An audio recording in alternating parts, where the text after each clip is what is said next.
Hi, everyone. Welcome to Fired Up. My name is Morgan McLintic, and today we're going to be talking about what it takes to become a thought leader. And to do that, I am joined by Chris Ulbrich. Hi there. And Ian Lipner. Hey, Morgan. I'm kind of saying that as if you're entering a boxing ring, Ian.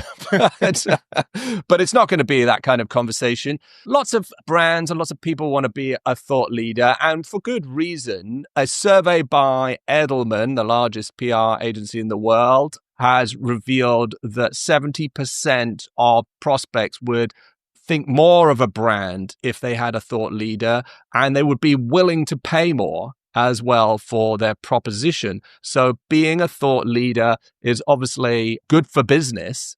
Today, we thought we'd kick off the first in a two-part series, which talks about what is a thought leader and how do you become one. And the second, we'll talk about tactically, how do you implement a thought leadership program. So Ian, start us off here. When we think about being a thought leader, what is actually thought leadership?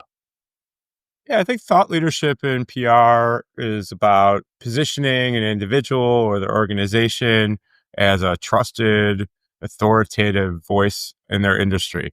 Usually that calls for bringing ideas, insights, opinions that don't just inform about your product or service, but provide some value to the audience and some new way of thinking about things that makes them take note. Right. And what isn't it, Chris? Because I think a lot of people just think of thought leadership as a grab bag of lots of different types of content almost. That's right. It's a term that has a lot of definitions, and it's often used broadly, in my view, too broadly, because it's often used to mean any content that is not earned media or paid media, meaning advertising or of various kinds. So it would be editorials, op-eds, but beyond that, people also use it to mean like buying checklists or 4 tips on how to install your wide area network. And those are meaningful, useful pieces of content in their way. But I would say they are not true thought leadership because they're not really accomplishing the goal that Ian just laid out, which is to make your organization look like an authority on a particular subject. An authority in such a way that you are bringing the industry over to your way of thinking. True thought leadership, in my view, is an argument. And that's one of the reasons it is tricky for marketing organizations to get their mind around, because most marketing doesn't, the only argument that it makes is why you should buy our product. But thought leadership generally aims to make some sort of higher level argument about the direction of the industry. And it also requires the organization to take a position, an arguable position by definition. And that can be a little scary for organizations because it means they're putting themselves out there. They don't want to argue, most organizations, they want to sell.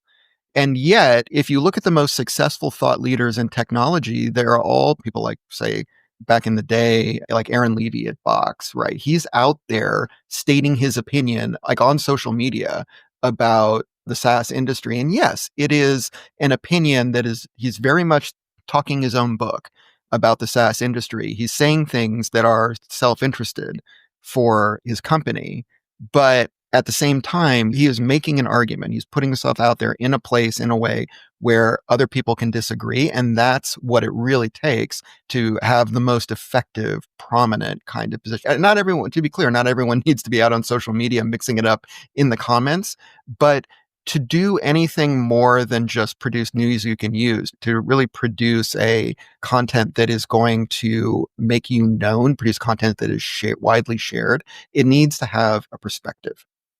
Yeah, I think a lot of people, when they think about thought leadership, they think, oh, it's an op-ed or a byline. They think about the vehicle, the tactic to convey that thought leadership.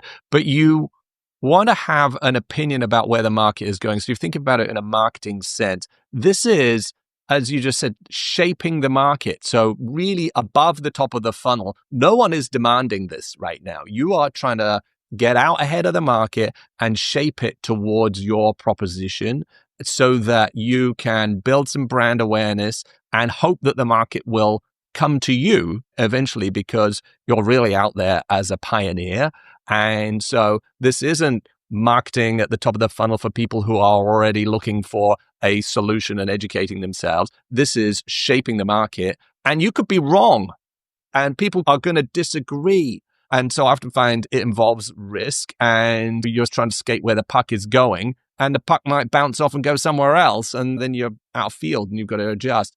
Also, a lot of people want to be a thought leader. We all want to think of ourselves as visionaries and pioneers.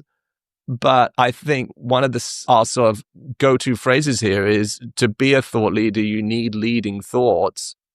The majority of people are the majority of the market, right? Not a lot of people have the experience and the depth to really look around the corner. And it takes dedicated time to do that. This is a rare thing and it's also a bit risky and you've got to have the right kind of persona. We'll talk about exactly how to get to be a thought leader. It's less common than you'd think, right? The thing that you talked about looking around corners is the thing that catches a lot of organizations up, right? That they're so used to talking about what they have for sale that day and the services that are driving current demand that they don't really necessarily have any proof to talk about the future, so they would prefer not to. But in order to shape the future, you have to start with conjecture and start talking about what you believe it might look like. And in doing that, you will have a chance to address the current landscape and the things that need to be changed, the things that the market should be demanding that it doesn't yet. And a lot of those times they sound like promises to companies rather than exploration of the concept. And the companies that are able to give their thought leaders the freedom to explore those potential pathways and ways that their market could evolve end up getting to be involved in more of the conversations. And like Morgan said, if you get corrected as part of that conversation, that's not the worst thing in the world because it's telling you the feedback that you need from your market. It helps you determine what sort of thinking you need to advance for your brand and for the industry at large. No, I think that's dead right. If the last 10 years or so have taught us anything, it's that you need to be in the conversation. It's more important to be in the conversation than for people to agree with you 100%. The people who are in the conversation, the organizations that are in the conversation are the ones that are invited to speak at conferences. They're the ones who get invited to webinars and other kinds of panels, right? If you're known for having interesting opinions, PR opportunities multiply, opportunities for awareness multiply, and each of those opportunities is an opportunity for you to get your messages across. Those brands that have incumbencies and power in their fields often are hesitant to talk about the new thing that could disrupt what's ahead. But we also tend to see that when those trends take hold that are undeniable, they are the most effective at jumping in and talking about the future as if they saw it that way the whole time. We've seen that with cloud. We've seen that with AI. The same organizations that were previously threatened retool, get with the current thought, and start advancing the tactics that we recognize as thought leadership often more effectively than those challengers. So you're saying, actually, Ian, it's great to be a thought leader, and we'll talk about all the reasons for that, but actually being a fast follower, like in any commercial market, the person out front is getting shot at, but if you can follow on fast, commercially, you can take advantage of that with lower risk. Is that actually a better strategy for some companies if they're a bit risk averse? I think that's the strategy that they'll revert to because they're not ready to step out onto that limb. But my point is that because they're good at getting their ideas across, when the zeitgeist changes, they tend to do quite well. And to Chris's point, they're involved in that conversation. And so as Oracle stops talking about on-premise and starts talking about cloud, and suddenly we don't remember that distinction anymore. And to an extent, those leader companies should recognize a good innovative idea based on their track record and understanding of how it could threaten their markets, often sooner than the customer. So what I would say is thought leadership has a couple phases, right? And it's difficult to maintain that sort of spearhead position the whole time, right? But that doesn't mean you can't be holding on to the spear somewhere. Right. Once you start getting some traction, other people are going to come in and say exactly the same thing, but with a bigger megaphone, maybe, so you can get drowned out by companies that just have a bigger comms marketing engine behind them, and that's super frustrating. And you can't just keep disappearing over the horizon. You've got to actually commercialize. It's good. You're winning when that happens, when people start echoing your message. Great. But as long as you don't get drowned out. Well, that's a good point too, that increasingly, I know earlier I drew a division between paid content and thought leadership, but increasingly thought leadership opportunities are effectively for pay, even if that means speaking at a conference where it's expected that you are going to sponsor. You're going to put in for a paid sponsorship. There's not the bright line that there used to be between paid and unpaid opportunities in this front. In fact, you could argue that it makes a lot of sense to amplify your thought leadership efforts through paid campaigns. Yeah, and in fact, just to that point, you might, for instance, post some thought leadership content on LinkedIn, and then you would sponsor that content so that it gets shown to more of your audience. And now LinkedIn has an ad called a thought leadership ad. It's actually an ad unit. You can boost that specifically to your post becomes the creative for the ad, and you can share that directly to whatever your target list or target audience are. So I don't think a thought leadership is earned and sort of other content is paid. I think that's not, the two go hand in hand, and there's actually ad execution units on LinkedIn now to do that.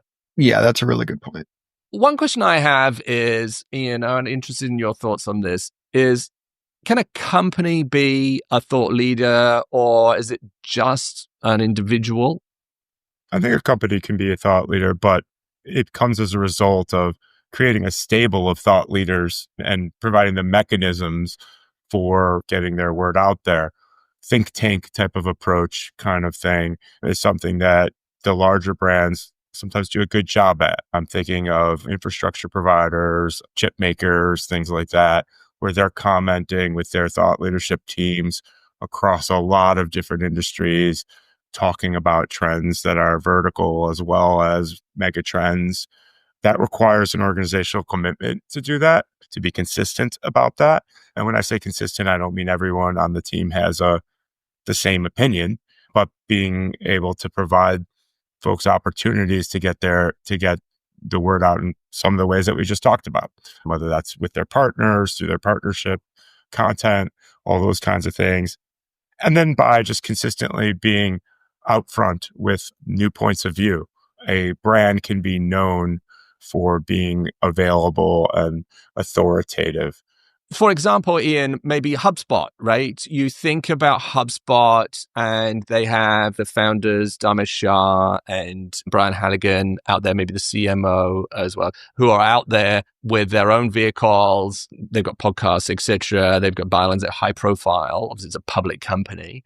But you also have the whole company, I think, is seen as a thought leader when it comes to inbound marketing. They have a conference called Inbound, and a lot of the content that they produce, which I would classify as, it is pretty thought leadership stuff in their SEO side. They were early into the sort of pillar campaigns. They're on the ranch star list, and just choose that one example. But I don't associate that concept necessarily with an individual. Maybe they didn't even specifically come up with that idea originally, but the company, I think, is a thought leader. And there are also individuals within that sort of stable who you might cite. But I think both are true.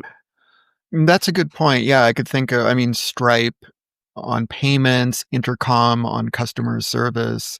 And you note that, I mean, each of these very well-financed companies, to be fair, but they have podcasts, they have Stripe. I don't know if it still does, but they had a whole book publishing arm, I believe. So they have invested a lot in presenting themselves as authorities on the industry they sell in, not just on the subject of their own products. And I'm realizing that we started off at the top by talking about Edelman's trust barometer. And I couldn't tell you which person was ever quoted from that either. Yeah, I think that it is something that it's a conscious and resource intensive effort to become known as a thought leader company. But that doesn't mean all thought leadership programs need to be as broad based and heavy handed as that. Sometimes you have an exceptional spokesperson that by themselves can really carry a lot of that load, whether it's because they're very knowledgeable or because they really do understand that sort of point of debate that Chris referred to before, and they run toward it rather than away from it. Well, let's talk about that, because the ingredients of becoming a thought leader are really important, right? And maybe it is having an individual, right? I have worked with companies, thinking about Mika Huppanen at F-Secure or Graham Cluley at Sophos, where they had an individual who was just that kind of persona, had that vision, liked doing it, and whatever company they'd have been at, they would have been a thought leader. It wasn't necessarily the company. But, that's lightning in a bottle. Not every company has that. What are the ingredients that we think you need to build that thought leadership platform? Well, first of all, there has to be a point of view, right? Like a point of view that has been made to be distinctive in the market. That point of view needs to be backed up by expertise. The folks have to know what they're talking about.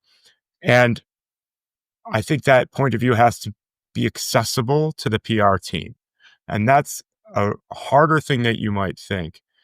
Sometimes we can gather that a little bit on our own through the past appearances and conferences, through byline articles that maybe they've written or co-written. Sometimes we get a little bit out of a kickoff, but the most successful programs require time with that spokesperson. And a lot of that time needs to be focused on honing your angle. And so without getting too deeply into how it's done, that means the agency has to be prepared to lead a discussion that is going to derive as much intelligence and perspective as possible with the knowledge of what the journalists are looking for in mind. So I do think it takes a team to pull that thought leadership knowledge out of the organization. And then it takes the ability, well, just like in sports, the number one ability is availability. It requires you to be able to turn around approvals. It requires you to be able to challenge the spokesperson for a more provocative way of expressing their point of view. And I think it requires an earnest attempt to help solve problems in the industry beyond the walls of that company. You have to have a spokesperson and with a desire, an organization with a desire to advance that conversation. Because what bad thought leadership can be is trying to push out company messages through every channel that you can get access to. So there has to be some leeway for discussion that is about the business and the industry that isn't intended to simply sell your products. And I would add on the content production team side, whether that's a PR agency or an in-house resource, that resource needs to be able to take on board what the subject matter expert is putting out there, the thought leader is putting out there, translate it into writing, usually, often multiple pieces of writing, do it with speed. And like collaboration works both ways. The agency, let's just for the sake of argument, say it's an agency. The agency needs to be able to pick up what the thought leader is putting down and turn it into an op-ed, work with them through successive iterations, help push the project along, and not least important, be able to capture the voice of the thought leader in a way that, so that the person you're working with feels like they're being fairly represented out in the world. Now, I will say most executives I've worked with they're very picky about the details and less picky about, say, they're less precious about their voice with a capital V, but some are really concerned about whether this sounds like them, sounds like something they would say. And it's not the easiest thing in the world for a PR writer it's a real talent to be able to capture different voices for different people. So it is a collaboration. And that's one of the things that I would really stress, is that to have a successful thought leadership program, assuming that it's not driven 100% by the thought leader themselves, there needs to be all the parts of a collaboration in place. You need to have the content producer, you need to have the SME, each needs to have the right amount of time allocated. You need to have a chain of approvals in place. You need the people in place who are empowered to approve content. That can be a lot harder than it sounds. And in practice, a lot of thought leadership campaigns get hung up in approvals. They get hung up on what seemed like the small stuff. Articles get written and then they just sit. And personally, what I would say is, when you're considering whether or not to invest in a thought leadership program, I would suggest separating that consideration out from whether or not you are investing in content. You ought to be investing in content. You ought to be investing in buying checklists and arguments for your own product and blog posts and all of that. That's absolutely essential. That's table stakes. What I think requires more thought and consideration, like a lot of our clients come in and they just want a thought leadership program because they're thinking thought leadership means contributed articles. But in practice, because they don't necessarily have all the pieces in place, they might not have a strong perspective. They might not have a view on things, and they might not have a subject matter expert who really wants to get into the cut and thrust the way a real thought leadership program requires.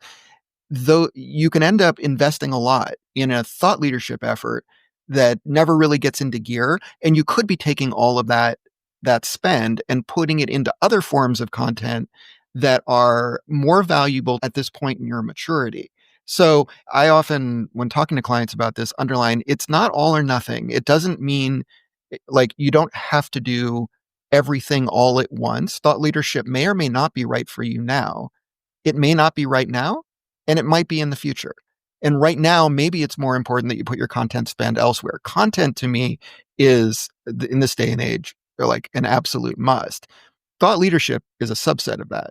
I think that's one of the reasons that this episode is so important, because so often we just talk about thought leadership as anything you're writing yourself. And I really think it's a distinct subset of content and you ought to be treated that way. Absolutely, because if you think about it from a demand perspective, you've got to have all the pieces of content to capture the demand and convert it that comes in. And then the thought leadership is icing on the cake. This is going ahead and above the people who are in the market to raise awareness with them and shape the market down the line. But there's no point in doing that if when the market comes to you, you can't convert that demand. So you absolutely have to have that. And to your point about sometimes you're lucky to have a thought leader, somebody who just likes being out there. They have that right persona. They like being on X and they don't mind spending some time on this and responding to comments and people being critical of them. But maybe one advantage of having an agency is they do have to put the time in. And sometimes we have to work on shaping that thought leadership because people think that they've got a leading thought. But, I can find 5 other people who say the same thing. And so you need to have an agency sometimes to sort of push back and say, actually, go further on this, because often these are senior people and there's a hierarchy within the organization, and pushing back on your CEO and your senior leaders is tough. It's maybe a little bit easier for people in an agency to do that, but you do need to challenge it and to look at it from different directions and to push it a little bit further than people are comfortable with maybe. That's literally the job when you're like, I'm writing this byline. I'm going to push your arguments to their sort of logical extension. So you have to have some domain expertise as the writer of this article to know what's been said and to know the implications of it and to voice it even more than maybe the thought leaders had the time to actually go through it. And so we do find one of the ingredients here, investment of time. And that time is often just discussion. And it feels for people who are go, go, go, I just want to check things off the list. We're sort of pushing around arguments here and developing our thought. That's an investment in the thought leadership. It's not actually getting words on paper and checking off lists. But that is vital because you have to shape the narrative for that thought leader. And that means one of the ingredients is investment of time and willingness to do it. Yeah, and you have to react to the other people trying to shape thought, right? Yeah. Like you need to meet again and talk about the way that these arguments have played out in the marketplace or a new distraction that's becoming more of the newsmaker. And so regularly meeting with those folks, yeah, it's not just the time in creating content. It's, hey, let's talk about a new trend. Is this something you're actually seeing? Is this sort of overhyped? You know, those kinds of things, and processing the way your competitors are talking about these same trends. Right. So we've talked a bit about the importance of thought leadership there, and it's obviously a big investment, but the same Edelman study said that 90% of brands would be more receptive to sales outreach from companies that they knew were a thought leader. 25% have thought about changing vendor as a result of being exposed to thought leadership from another company. So this is going to accelerate sales. It's also going to reduce churn. It's a component of your overall content PR program. And it's really right at the top of that. You're looking at above the market, but obviously has a big impact on perception of the brand and the people within it. And that will eventually earth into sales. But if you are someone that says, okay, I need to see direct ROI in the next 30 days, 90 days from this, thought leadership is not for you. This is for organizations that take a longer term view, that want to see the brand uplift and believe in a more holistic viewpoint. So that, again, signals some maturity. And if you're at a very early stage in your company, you need leads today. Thought leadership is not going to do it for you.